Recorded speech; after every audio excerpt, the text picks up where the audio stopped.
बिस्मिल्लाहिर्रहमानिर्रहीम। अस्सलाम वालेकुम डियर स्टूडेंट्स। उम्मीद करता हूँ बच्चों आप सब खैर आफियत से हैं। आपको स्टैटिस्टिक्स की क्लास में वेलकम। जी, आपने मैथमेटिक्स तो मुझसे पढ़ा है, अब आप स्टैटिस्टिक्स भी ज़रा पढ़ के देखिएगा और मुझे लाजमन बताइएगा कि कौन सा सब्जेक्ट आपको पढ़कर ज़्यादा अच्छा लगा। तो मेरा दिल किया कि मैं चलें स्टैटिस्टिक्स के लेक्चर भी अपलोड करते हैं। शुरू में मैंने जब अभी अपना प्रॉपर गवर्नमेंट सेक्टर में अपना कैरियर स्टार्ट नहीं किया था, तो स्टैटिस्टिक्स मैंने शुरू के कोई कम से कम 10-12 साल जो है वो स्टैटिस्टिक्स पढ़ाई है। मतलब after completing my graduation I started to teach statistics as well as mathematics.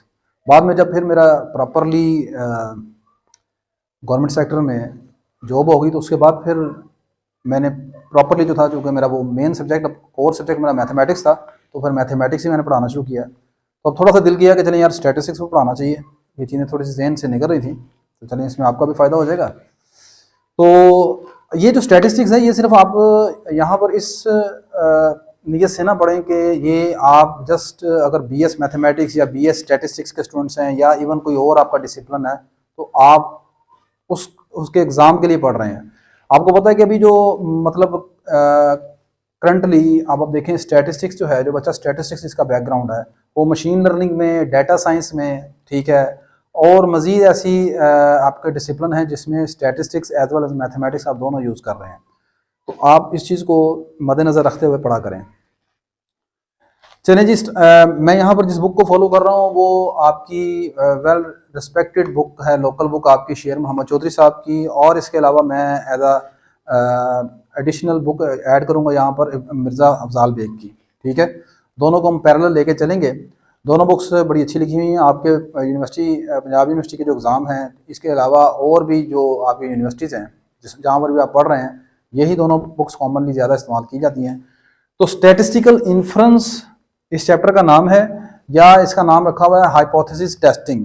ठीक है, और इस चैप्टर में हम पर्टिकुलरली जिस पैरामीटर की टेस्टिंग करेंगे वो आपका पर्टिकुलर वो पैरामीटर है मीन या डिफरेंस ऑफ टू मीन्स आ जाएगा। ठीक है, और इसके अलावा ये आपका पॉपुलेशन प्रपोर्शन जो है उसके ऊपर हम उसकी टेस्टिंग के ऊपर बात करेंगे।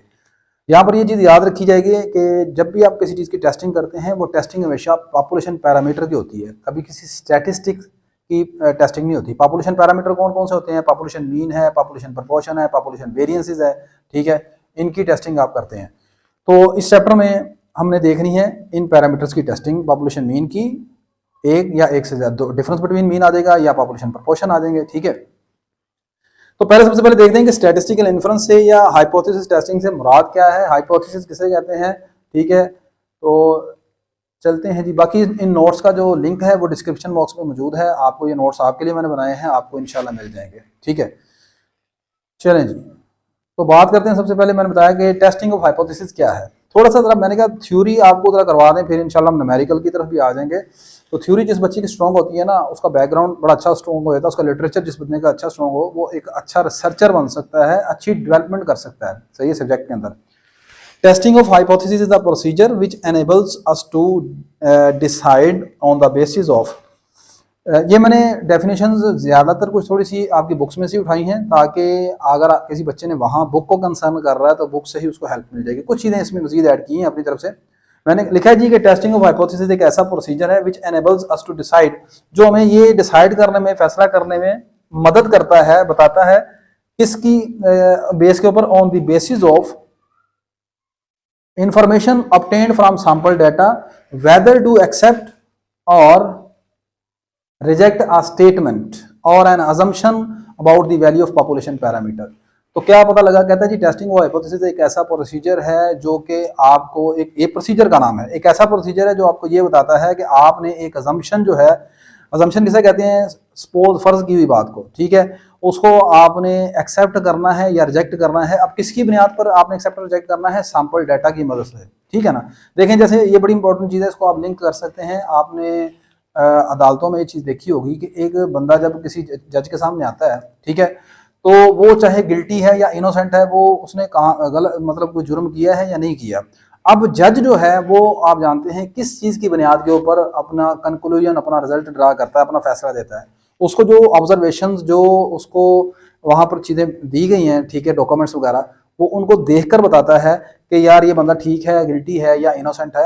हालांकि ऐसा होता है कि समटाइम आप देखते हैं बंदा इनोसेंट है, उसने गुनाह नहीं किया हुआ, लेकिन उसके बावजूद भी जज जो है, चूँकि उसने सामने जो उसके सबूत उसको मिले हैं, एविडेंस मिले हैं, उनकी बुनियाद पर उसको कहता है कि भाई इसने जुर्म किया है, इसको आप मुजरिम है ये, इसको सजा दे दें।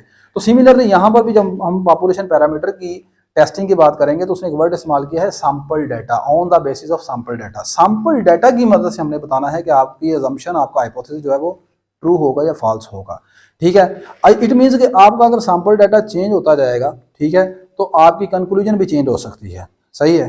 तो ये कहना कि भाई मैंने एक जो स्टेटमेंट थी वो देखी और वो गलत हो गई और वो हमेशा गलत है, तो ये कोई यूनिवर्सल ट्रूथ नहीं है, सही है।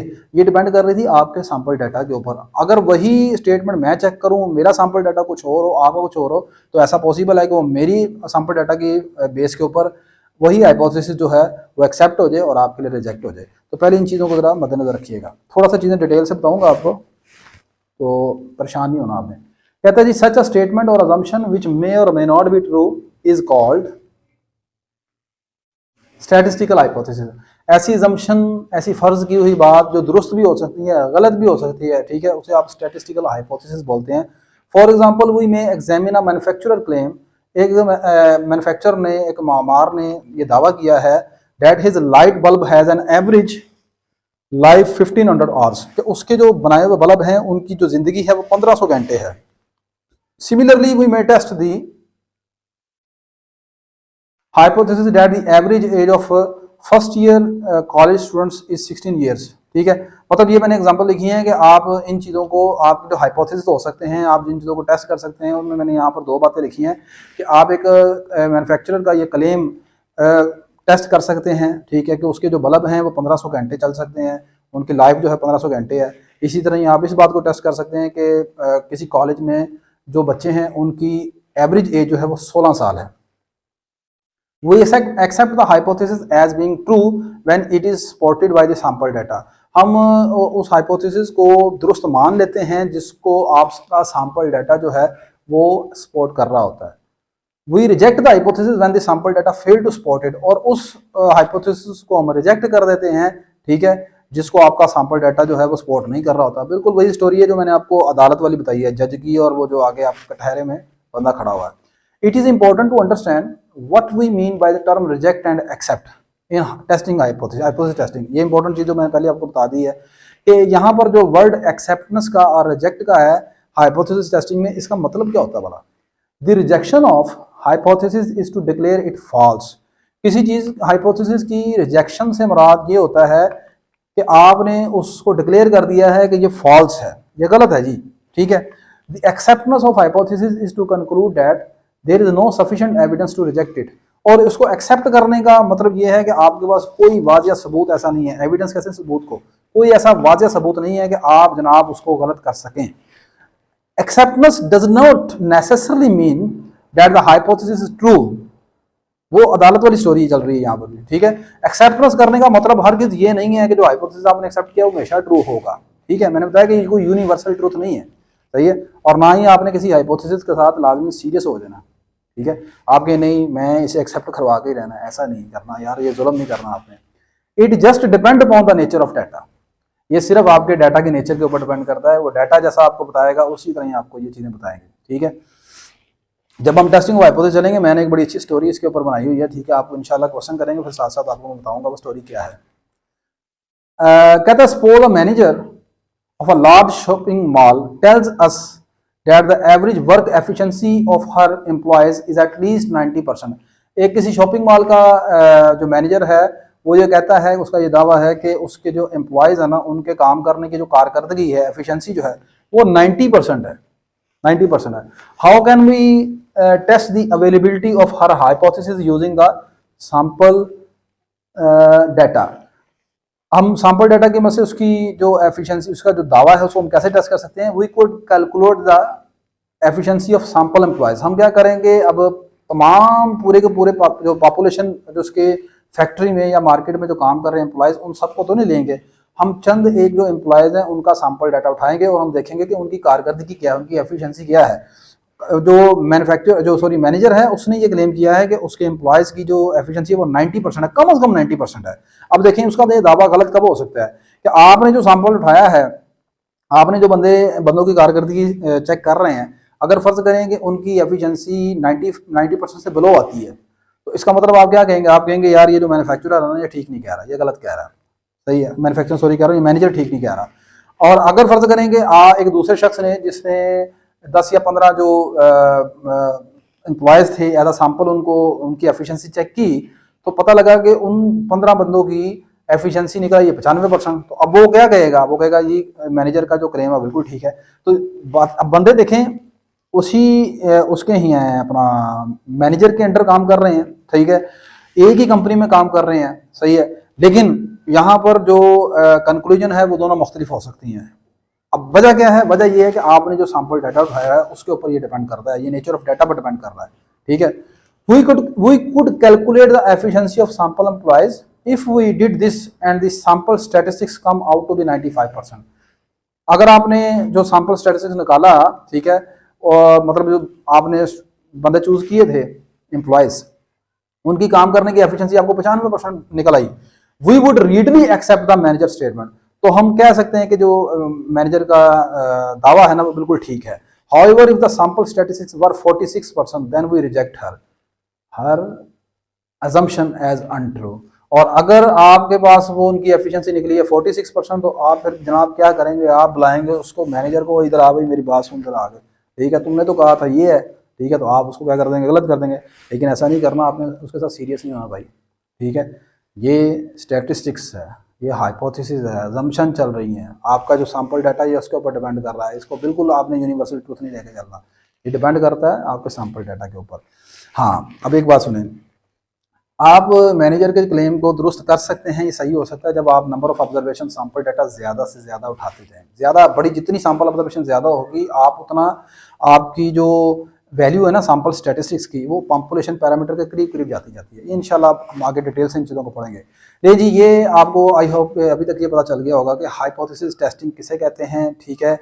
अब आगे दो तरह के हाइपोथेसिस होते हैं, आप जब भी स्टैटिस्टिक्स में पढ़ेंगे दो तरह के हाइपोथेसिस होते हैं, one is null and second is alternative hypothesis. अब नल एंड अल्टरनेटिव हाइपोथेसिस क्या होता है? नल हाइपोथेसिस देखें जी, दी हाइपोथेसिस क्या है? एक अजम्पशन है जिसको आपने चेक करना है कि वो ट्रू हो सकती है, गलत हो सकती है। The assumption we wish to test is called the null hypothesis. एक अजम्पशन जिसको हम टेस्ट करने जा रहे हैं, ठीक है, कि वो दुरुस्त है या गलत है, इसे नल हाइपोथेसिस कहते हैं।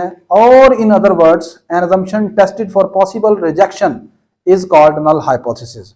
नल हाइपोथेसिस बेचारा बड़ा गरीब बंदा है यार, ठीक है, ये हर बंदा जो है ना उसको आपने टेस्ट भी करना है तो पॉसिबल रिजेक्शन के लिए कर रहे हैं, सही है। और अल्टरनेटिव हाइपोथेसिस जो है ना आप उसकी फेवर करेंगे। अभी आगे और भी टेस्ट स्टैटिस्टिक्स आएगा, लेवल ऑफ सिग्निफिकेंस आएगा, वो भी अल्टरनेटिव हाइपोथेसिस की फेवर में जाएंगे। नल हाइपोथेसिस बेचारा अकेला है यार, आपने उसका फेवर करनी है। यहाँ पर वर्ड देखें ना वो क्या कह रहा है, कहता है जी कि और in other words an assumption tested for possible rejection. एक ऐसी अजम्पशन जिसको आप टेस्ट कर रहे हैं पॉसिबल रिजेक्शन के लिए कि मुमकिन तौर पर वो रिजेक्ट हो सकती है, is called null hypothesis. It is symbolized by H not.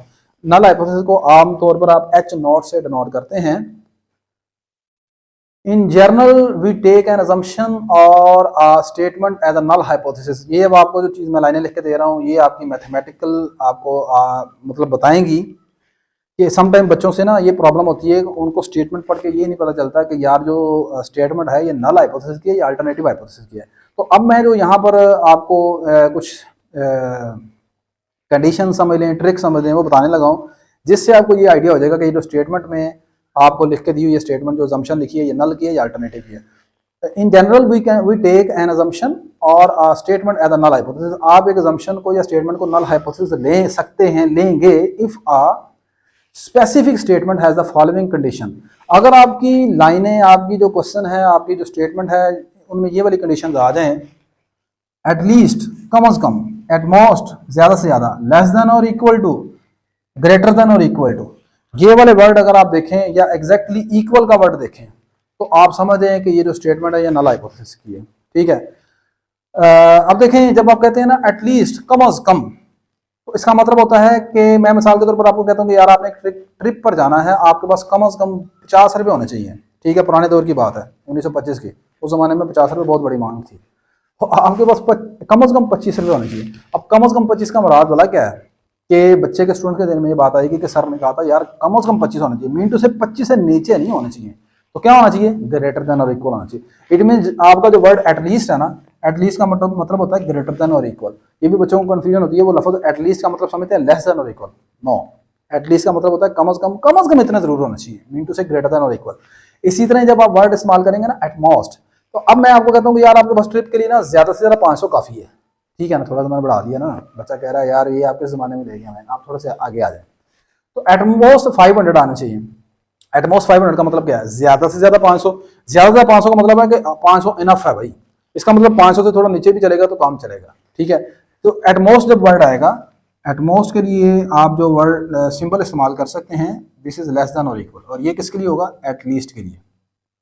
ठीक है, तो एटलीस्ट जब भी आएगा वो ग्रेटर देन और इक्वल, और एटमोस्ट जब भी आएगा वो लेस देन और इक्वल। इसी तरह वर्ड इस्तेमाल होता है नो मोर देन दिस, इससे ज्यादा नहीं। इससे ज्यादा नहीं तो इसका मतलब है कि या तो इतना है या इससे कम है। तो इसका मतलब जो एटमोस्ट का अल्टरनेटिव वर्ड है वो ये है, no more than this, no more than this.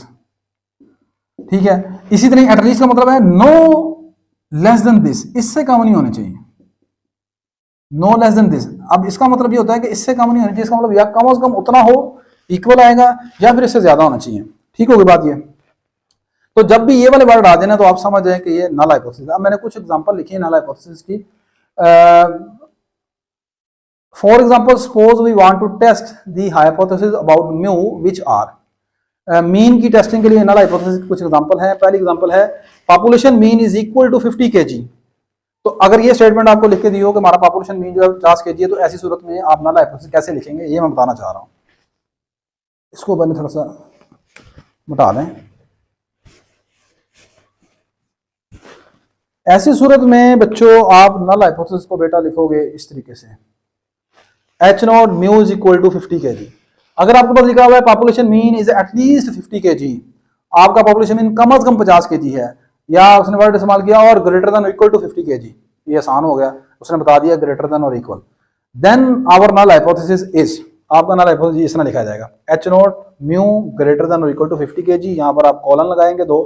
ठीक है, तीसरी population mean is at most 50 kg or less than or equal to 50 kg, then our null hypothesis is। इस सूरत में हमारा नल हाइपोथेसिस ये हो गया। नहीं जी, ये नल हाइपोथेसिस की डेफिनेशन होगी। नल हाइपोथेसिस को कैसे आप लिखते हैं, किस तरह डिनोट करते हैं, कौन कौन से वर्ड आ सकते हैं, ये आपने सारा देख लिया। नेक्स्ट हम मूव करते हैं अल्टरनेटिव हाइपोथेसिस की तरफ।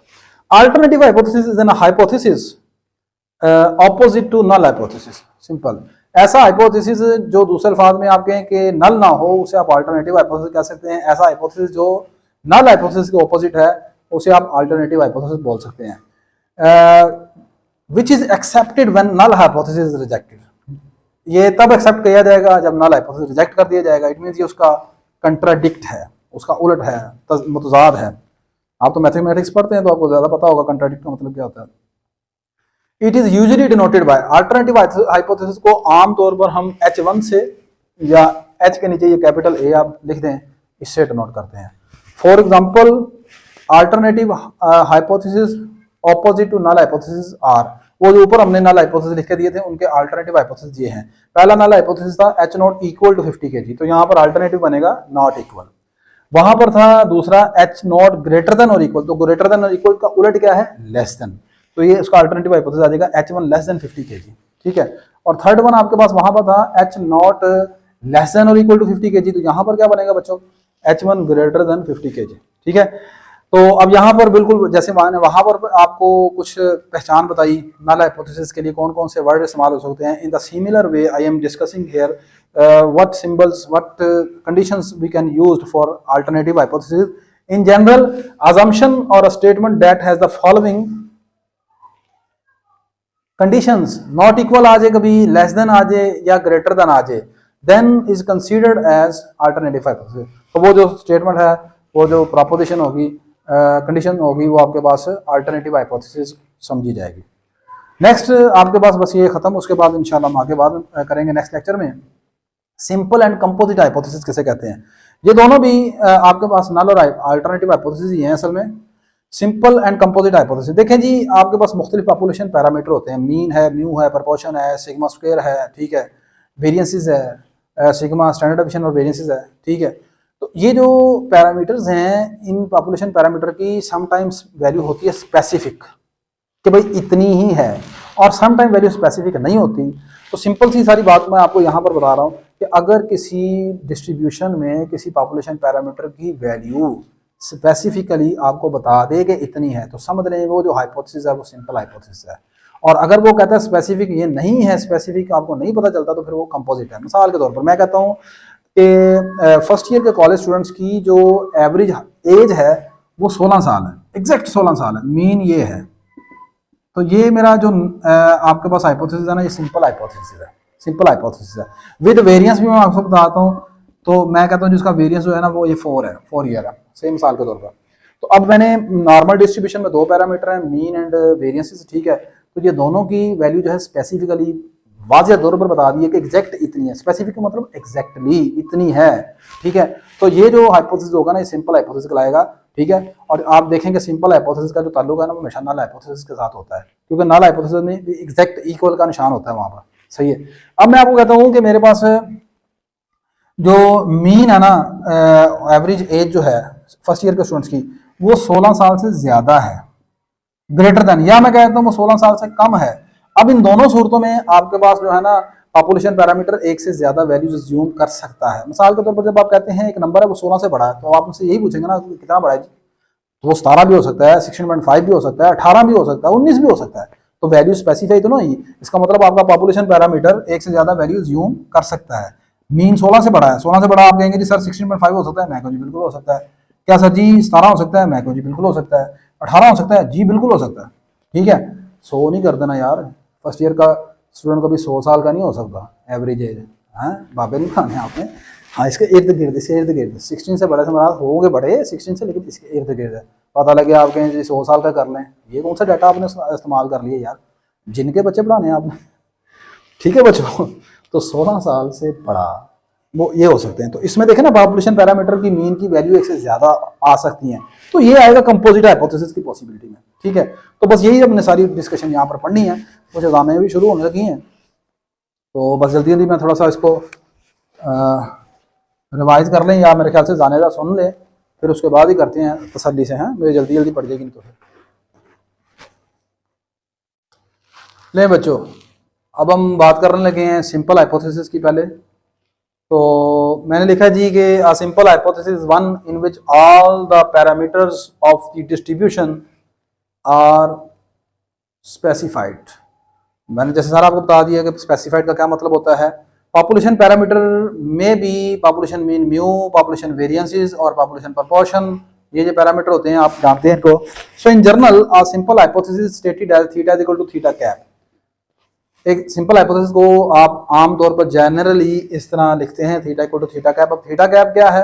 Theta cap is a specific value of theta where theta is the population parameter. जैसे मैंने अभी आपको बताया कि मीन जो है वो 16 होगा, तो जो 16 है वो यहाँ पर थीटा कैप को शो कर रहा है, स्पेसिफिक वैल्यू, ठीक है। For example a manufacturer makes an electric cell whose mean life is 500 hours with a variance is equal to 40 hours, then h naught mu is equal to 500 can be taken as simple hypothesis। एक manufacturer है, उसने cell बनाए हैं, उनकी average age जो है वो कहता है 500 घंटे है, वेरिएंस 40 घंटे है। तो अब आप इस सूरत में जो assumption H naught is equal to mu 500 है, इसको आप एक सिंपल हाइपोथेसिस के तौर पर ले सकते हैं, ठीक है ना। मतलब जो नल और अल्टरनेटिव हाइपोथेसिस है ना, एक्चुअली वो आगे से इन दो कैटेगरीज में आ सकते हैं कि यार इनमें से ये कौन सा, ये सिंपल की कैटेगरी में या कंपोजिट की कैटेगरी में है, सही है ना। तो taken as a simple hypothesis because mean and variance together specify are normal distribution completely. इसमें दो पैरामीटर मीन और वेरिएंसेस हैं और दोनों की वैल्यू एग्जैक्टली आपको पता है, ठीक है। तो इसका मतलब पूरा को पूरा नॉर्मल डिस्ट्रीब्यूशन को कंप्लीटली स्पेसिफाई कर रहे हैं। It can be notice that the simple hypothesis generally related to the null hypothesis. ये बात गौर की जाए कि आपका जो सिंपल हाइपोथेसिस है ना, ये एक्चुअली नॉर्मल नल हाइपोथेसिस के साथ रिलेट होता है। As null hypothesis also specify the value of population parameter. क्यों नल हाइपोथेसिस के साथ रिलेट होता है, मैंने लिखा है कि चूंकि null hypothesis also specifies the value of the population parameter in case जब वहां पर इक्वल का साइन होता है, जब आप एग्जैक्टली नल हाइपोथेसिस में कहते हैं ना कि H naught equal to mean equal to something, तो उस सूरत में सिंपल और नल हाइपोथेसिस दोनों एक ही कैटेगरी में आ जाते हैं। सही है। So concept of simple hypothesis can also be applied to the null hypothesis. While a hypothesis which is not a simple, एक हाइपोथेसिस जो कि सिंपल ना होगा तो उसे क्या कहेंगे, कंपोजिट होगा, जारी सी बात है। ठीक है। That is a hypothesis which does not specify all the value of population parameter is called composite hypothesis. ऐसा हाइपोथेसिस जो किसी पॉपुलेशन पैरामीटर की वैल्यूज को स्पेसिफाई नहीं करता, डिस्ट्रीब्यूशन को कंप्लीटली नहीं बताता आपको, उसे आप कहते हैं composite hypothesis. So a composite hypothesis can attain more than one value of the population parameter. जैसे मैंने आपको शुरू में बताया कि मीन की वैल्यू आप कहते हैं 16 से कम है, इट मीन्स वो 16 से कम है तो इसका मतलब क्या है, 16 से कम 15 भी हो सकती है, 14.5 भी हो सकती है, 16 से ज्यादा मैंने आपको बताया। तो आपका पास जो कंपोजिट हाइपोथेसिस है ना, वो एक से ज्यादा वैल्यू ले सकता है उसमें आपका population parameter. The general form of composite hypothesis is, आपके पास कंपोजिट हाइपोथेसिस की जनरल फॉर्म ये हो सकती है, theta greater than theta cap हो सकता है, theta less than theta cap हो सकता है, where theta is the population parameter value and theta cap is the specified value of theta. For example, if the average height of a college student is greater than 62, अगर आप कहते हैं कि एक college के जो स्टूडेंट्स हैं उनकी एवरेज हाइट 62 इंच से ज़्यादा है, that is mean is greater than 62 and variance 4 के बराबर है, या आप ऐसा कह लें कि मीन 62 से कम है और वेरियंस 4 से बड़ा है। ठीक है। तो then the hypothesis becomes a composite hypothesis because we cannot know the exact distribution of the population parameter in either cases। दोनों सूरतों में जब आपका मतलब ये जो था ना, जब आपका ये वाला केस है कि मीन जो है वो मीन आपका 62 है से बड़ा है और इसके साथ वेरिएंस एग्जैक्ट 4 के बराबर है। अब चाहे वेरिएंस में इक्वालिटी आ गई है, एग्जैक्ट 4 के बराबर है, लेकिन इसके साथ जो दूसरा पॉपुलेशन पैरामीटर मीन है उसमें इक्वालिटी नहीं है, वो आपके पास ग्रेटर देन 62 है। इसी तरह या ये वाला केस पकड़ लें कि अगर मीन 62 से छोटा है और उसके साथ वेरिएंस में भी इनइक्वालिटी है, ग्रेटर देन 4 आ गया, यहाँ पर भी इक्वल नहीं है, तो ऐसी सूरत में दोनों केसेस में, चाहे ये वाला केस ले लें चाहे ये वाला केस ले लें आप, ठीक है, दोनों सूरतों में आपके जो पॉपुलेशन पैरामीटर्स हैं दोनों वो एग्जैक्ट वैल्यू नहीं रख रहे, वो एक से ज्यादा वैल्यूज को अटेन कर सकते हैं। जैसे आप कहते हैं कि वेरिएंस 4 से बड़ा है तो 4 से बड़ा 5 भी हो सकता है, 6 भी हो सकता है, 9 भी हो सकता है। ठीक है। तो ये चूंकि एग्जैक्टली पूरी की पूरी नॉर्मल डिस्ट्रीब्यूशन को स्पेसिफाई नहीं कर रहे, ऐसी सूरत में आप कहेंगे कि ये वाले जो हाइपोथेसिस है ना आपके पास, ये कंपोजिट हाइपोथेसिस में। It can be notice that composite hypothesis is generally related to alternative hypothesis. आपका जो कंपोजिट हाइपोथेसिस है ये जनरली आमतौर पर अल्टरनेटिव हाइपोथेसिस की कैटेगरी में आता है। कब? जब इनमें ग्रेटर देन और लेस देन का साइन आ जाए। सही है। An alternative hypothesis can not, because alternative hypothesis में भी आप exactly can not specify the exact value of the population parameter.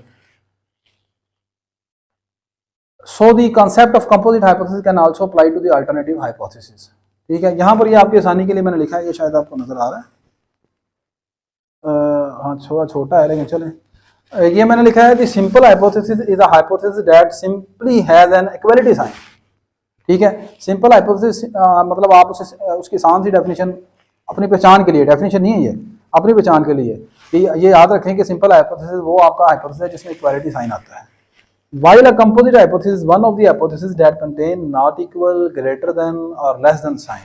ठीक है। और कंपोजिट हाइपोथेसिस वो है जिसमें या तो आप देखेंगे नॉट इक्वल का साइन आ गया, ग्रेटर देन का साइन आ गया, लेस देन का साइन आ गया, तो वो कंपोजिट की कैटेगरी में आएगा। ठीक है। तो जी आज के लेक्चर में अल्हम्दुलिल्लाह हमने स्टैटिस्टिकल इन्फ्लुएंस को देखा। चलो थैंक्स फॉर वाचिंग नहीं करना इनका बच्चों का, यार कहता नहीं जाने देना अभी आपको।